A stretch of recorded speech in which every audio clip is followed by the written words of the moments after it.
할렐루야. 오늘 또 주님이 주신 은혜와 평강이 여러분 가운데 함께하기를 축복합니다. 오늘 또 묵상의 말씀을 통해서 나에게 말씀하시는 하나님의 그 말씀을 듣는 은혜로운 시간이 되기를 축복합니다. 이 시간 하나님께서 우리에게 허락해 주신 말씀은 열왕기하 16장 10절에서 20절 말씀입니다. 아하스의 왕은 아시리아의 디글랏 빌레셋 왕을 만나려고 다마스쿠스로 갔다.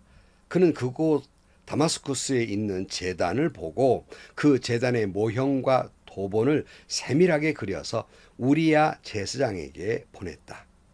그래서 우리야 제사장은 아하스 왕이 다마스쿠스로부터 보내온 것을 따라서 제단을 만들었다.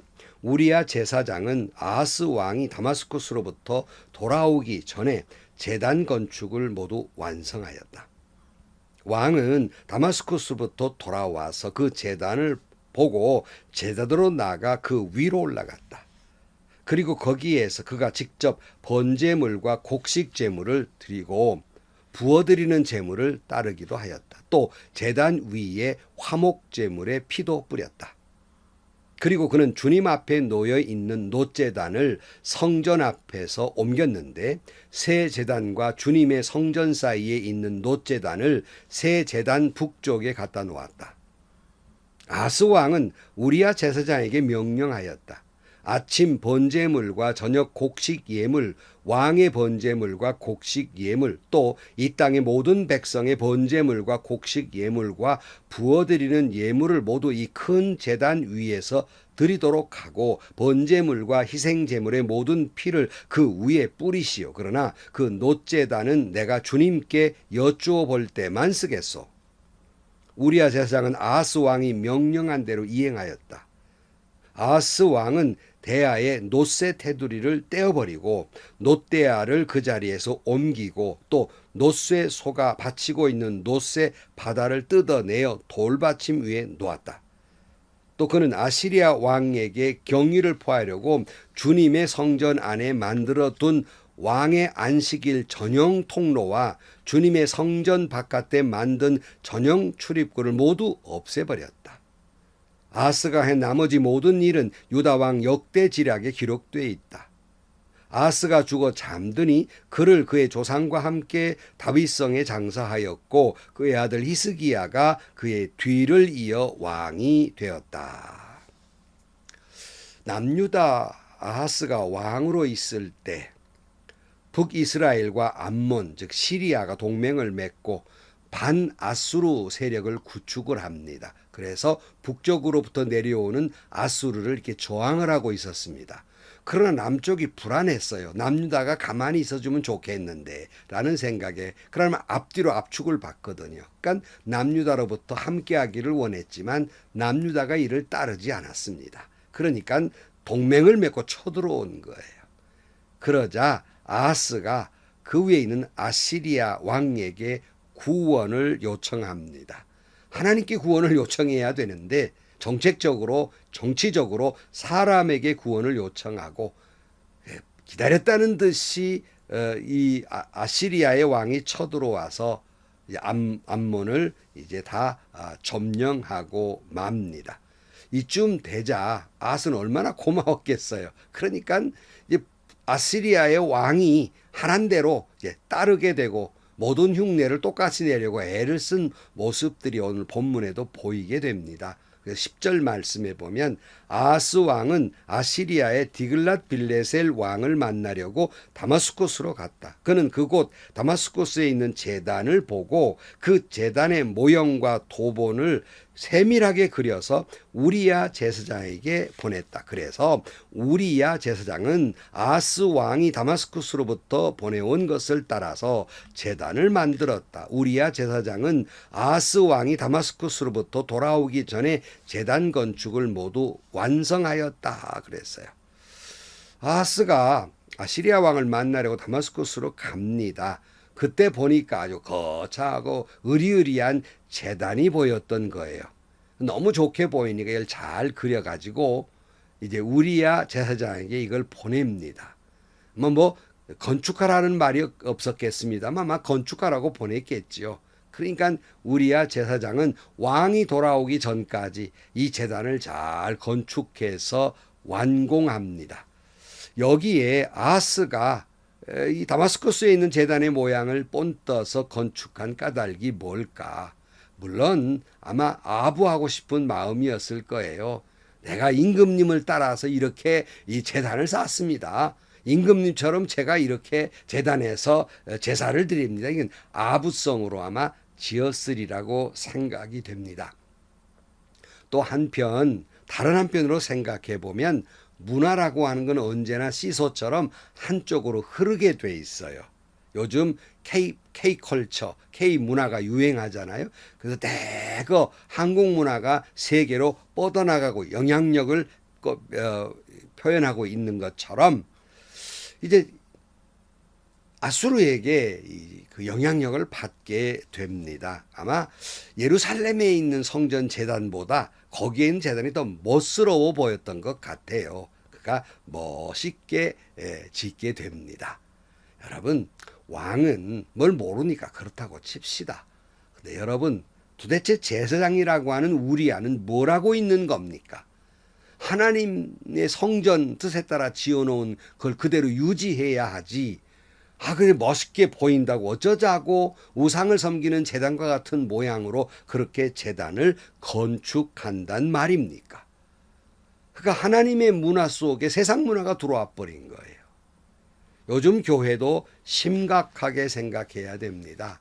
과거에는 그러니까 선교사님들로부터 들어오는 문화들, 서양 문화들, 고급 문화, 새로운 문화들이 들어와서 교회가 앞서갔습니다. 아주 작은 예로 환등기라도 교회 가야 움직이는 그림, 영화 같은 걸 볼 수 있었기 때문에 아이들이 다 교회를 너무 재미있으니까요.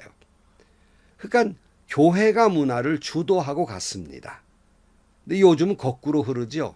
세상 문화가 교회로 흘러 들어오고 있습니다. 그 교회 문화는 왠지 고리타분한 것이고 그래도 계속 그렇게 나가면 젊은이들은 교회를 떠날 것이라고 생각하고 여러 가지 세상의 문화의 수단과 방법을 교회에 가지고 들어옵니다. 옳고 그름을 떠나서 말씀드리고 싶은 것은 교회가 영적으로 충만하지 못한 채 그저 세상의 문화와 방법과 제도를 들여오면 교회는 세속화되고 마는 것입니다. 물론 겉으로 보면 참 세련돼 보일 것입니다. 여러분, 교회가 말씀과 기도는 흉내만 내고 세상의 문화를 가져오 버리면 교회는 세상에 어떤 영향도 끼치지 못해요. 세상은 너무너무나 화려하고 고속도로 발달하고 있기 때문입니다. 그래서 오히려 교회가 세상 문화에 영향을 끼치는 것이 아니라 세상 문화가 교회를 지금 휘어잡고 있는 상황이라 한국 교회가 얼마나 큰 위기에 있는지 모릅니다. 여러분, 목사님 여러분, 정신 바짝 차려야 됩니다. 이런저런 프로그램, 이런 프로그램, 저런 프로그램을 가지고 와서 여러 가지 교회 부흥을 위해 쓰지만 먼저 필요한 것은 영성의 회복입니다. 말씀과 기도가 먼저 중심이 될 때, 하나님 중심이 될 때, 그제서야 어떤 문화나 방법이나 프로그램이 들어올 때 좋은 영향력을 끼치는 것이지요. 기둥이 세워지지 않고 지붕만 세우면 쓰러질 수밖에 없는 것입니다. 목사님 여러분, 당연히 성도들은 세상 문화 속에 살아가고 있기 때문에 세상 문화를 교회에 자꾸 들여오려고 하는 건 당연한 모습이에요. 세상에 보고 산 게 그거기 때문에 그렇습니다. 그러나 목사님 여러분들은 성직자로서 교회를 영적으로 끌고 가야 할 책임이 있는 목사님들입니다. 성직자들이에요. 그러므로 목숨을 걸고 하나님 중심, 말씀 중심, 예배 중심, 기도 중심으로 나아가야 하고 그렇게 잘 기초가 다듬어졌을 때 어떤 방식도 들어와도 흔들리지 않을 수 있습니다. 그런데 목사님들마저도 세속에 물들어서 세상 문화가 멋있게 보이고 좋게 보이고 여기에 휩쓸려 버려서 문제가 된다는 말씀입니다. 다시 말씀드리지만 세속에 있는 교인들이기 때문에 세속적인 걸 좋아하게 돼 있어요. 그래서 교인들이 여기에 휩쓸려 버리면 교회는 무너지게 되는 겁니다. 물론 여러분 여기서 목사님들이 오만과 독선, 독재를 하자는 말은 아닙니다. 그러나 목사로서 그 교회의 영적인 것을 책임진 목사로서의 지켜야 할 선이 있다는 거예요. 목이 칼이 들어와도 양보해서는 안 될 것들이 있단 말이에요. 근데 많은 목사님들이 교인들에게 인기 끌어보려고 자기 위치를 확보하려고 거기에 흥얼거리고 따르는 데 문제가 있는 겁니다. 하나님은 여러분에게 그걸 지키라고 그 교회의 목사로 보내신 겁니다. 예컨대 요즘 목사님들이 가급적 예배 횟수를 줄이려는 경향을 보입니다.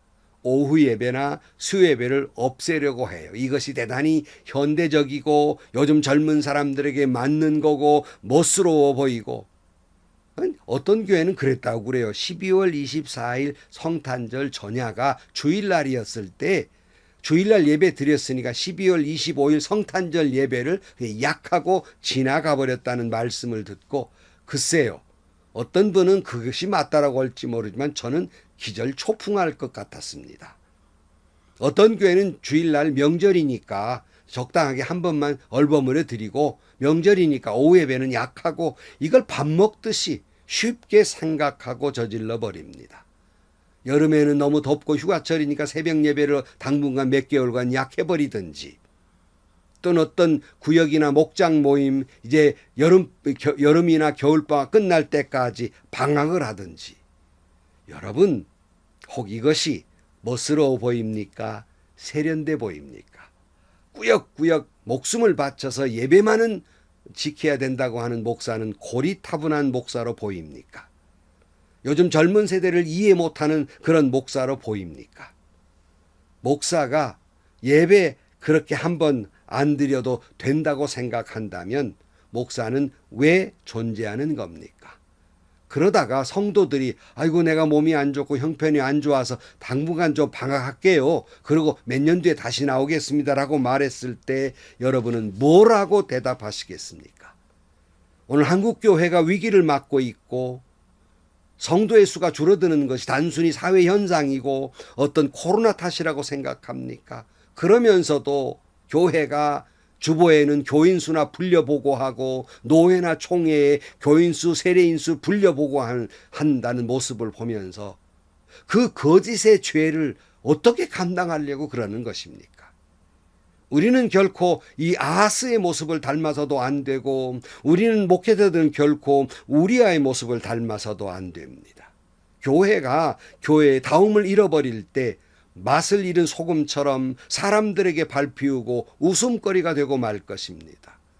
모든 기준은 하나님의 말씀입니다. 목사는 그 말씀을 많은 교인들에게 적용시키려고 그 책임으로 목사가 된 것입니다. 그러나 요즘 교회를 보면 모양만 십자가를 걸었지 교회인지 회사인지, 그 사람이 믿는 사람인지 안 믿는 사람인지, 그 사람이 성직자인지 평범한 사람인지, 믿거나 안 믿거나 거짓말은 똑같이 하고, 믿거나 안 믿거나 삶의 방식도 같고, 믿거나 안 믿거나 좋아하는 것 싫어하는 것도 같고 추구하는 것도 어떤 가치관도 같다면 뭐하러 교회를 다니는 겁니까?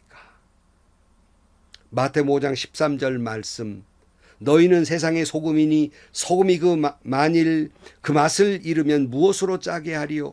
후에는 아무 쓸데없어 다만 밖에 버려져 사람에게 밟힐 뿐이니라. 너희는 세상의 빛이라. 산 위에 있는 동네가 숨겨지지 못할 것이요 사람이 등불을 켜서 말 아래 두지 아니하고 등경 위에 두나니 이러므로 집안 모든 사람에게 비추느니라. 이같이 너희 빛이 사람 앞에 비치게 하여 그들로 너희 착한 행실을 보고 하늘에 계신 너희 아버지께 영광을 돌리게 하라. 아멘. 기도하겠습니다. 하나님 아버지, 무엇이 옳은지 무엇이 그른지 혼란 속에서 우리가 살아가고 있습니다. 그러나 모든 기준은 하나님의 말씀이며 그 말씀에 따라 저희들 순종하며 살아가게 하여 주옵소서. 행여나 세상 문화가 한국교회에 들어와서 한국교회의 거룩을 해치며 믿음의 온전함을 해치는 일이 없도록 도와주시고, 그러기에 우리 모든 목회자들이 기도하고 말씀을 깊이 연구하면서 이 시대에 맞는 지혜로운 목회를 해 나갈 수 있게 하시고, 때로는 목숨을 고 지켜야 할 그 선을 지켜내는 모든 목사님들 한국교회 되게 하여 주시고, 모든 성도들은 그 말씀에 따라 순종하는 교회가 되게 하여 주옵소서. 예수님의 이름으로 기도하옵나이다. 아멘. 성도 여러분, 목사님 여러분, 교회에 여러 가지 프로그램 좋은 것들 참 많지요. 당연히 현대에 맞도록 때로는 개선도 해야 되고 두려워도 와야 합니다. 근데 중요한 것을 잊어서는 안 됩니다. 그렇다고 해서 말씀과 예배와 기도를 약화시키면서 그런 것을 들여와서는 교회가 세속화되고 마는 것입니다. 그런 것을 적용시키려면 더 말씀 중심이고 더 기도 중심이고 더 영성 회복이 중심이 될 때 그 모든 프로그램들이 그게 교회의 귀한 덕스러움을 일구어내는 것입니다. 그렇지 않으면 교회는 세상이 되고 말 것입니다. 행복하시고요. 좋은 일이 가득한 하루가 되시기를 주님의 이름으로 간절히 축원합니다.